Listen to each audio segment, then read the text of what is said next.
Pay scale কোনো দয়া ভিক্ষা নয়, এটি আমাদের অধিকার এবং সম্মান। সরকারি কর্মকর্তা কর্মচারীদের দীর্ঘ প্রতীক্ষিত নবম পে স্কেল বা নতুন বেতন কাঠামো বাস্তবায়নের পথে হাঁটছে সরকার। 2026-27 অর্থ বছর থেকে ধাপে ধাপে এই সুপারিশ বাস্তবায়নের প্রাথমিক পরিকল্পনা গ্রহণ করা হয়েছে। তবে বিপুল অঙ্কের আর্থিক সংশ্লিষ্ট থাকায় প্রথম ধাপে সবার জন্য পূর্ণাঙ্গ সুবিধা নিশ্চিত করা সম্ভব হচ্ছে না। অর্থ মন্ত্রণালয় ও জাতীয় বেতন কমিশনের অভ্যন্তরীণ সূত্রগুলো থেকে প্রাপ্ত তথ্য দেখা যাচ্ছে, প্রথম ধাপে মূলত নিম্ন আয়ের কর্মচারী, পেনশনভোগী এবং বিশেষ চাহিদা সম্পন্ন সন্তানদের অভিভাবকদের স্বার্থকে বেশি গুরুত্ব দেওয়া হচ্ছে।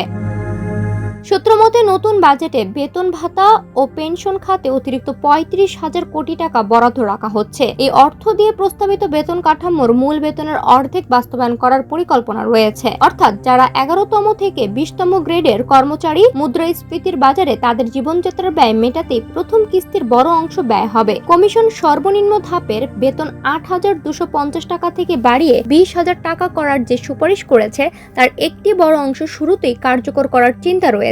এর ফলে নিম্ন আয়ের কর্মচারীরা তাৎক্ষণিক স্বস্তি পাবেন।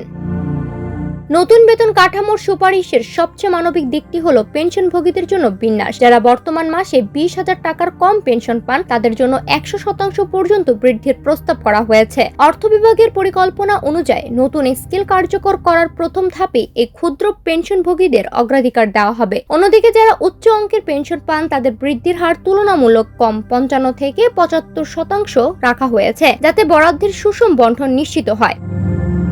প্রস্তাবিত কাঠামোতে 11তম থেকে 20তম গ্রেডের কর্মচারীদের টিফিন ভাতা বিদ্যমান 200 টাকা থেকে বাড়িয়ে 1,000 টাকা করার সুপারিশ করা হয়েছে। এই পরিবর্তনটি প্রথম ধাপেই কার্যকর হওয়ার সম্ভাবনা প্রবল। এছাড়া সকল পর্যায়ের কর্মচারীদের বৈশাখী ভাতা 20% থেকে বাড়িয়ে 50% করার বিষয়টিও শুরুর অগ্রাধিকার তালিকায় রয়েছে।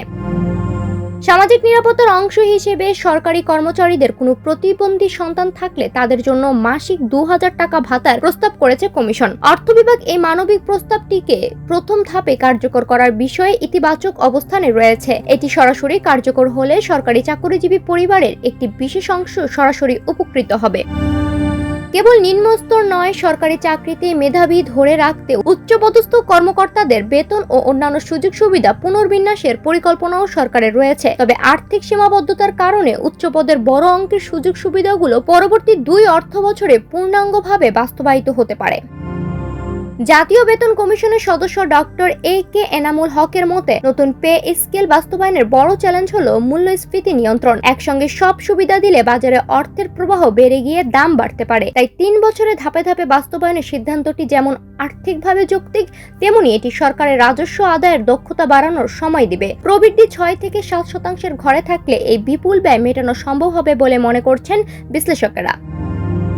শেষ পর্যন্ত অর্থমন্ত্রী ও প্রধানমন্ত্রী চূড়ান্ত সবুজ সংকেত পাওয়া গেলে আগামী জুলাই থেকেই এই নতুন কর্মপরিকল্পনা সুফল পেতে শুরু করবেন সরকারি চাকরিজীবীরা। এতে একদিকে যেমন সরকারি সেবার মান বাড়বে, অন্যদিকে দুর্নীতি কমাতেও এটি ইতিবাচক ভূমিকা রাখবে বলে আশা করা হচ্ছে। ডেস্ক রিপোর্ট, সোনালী নিউজ।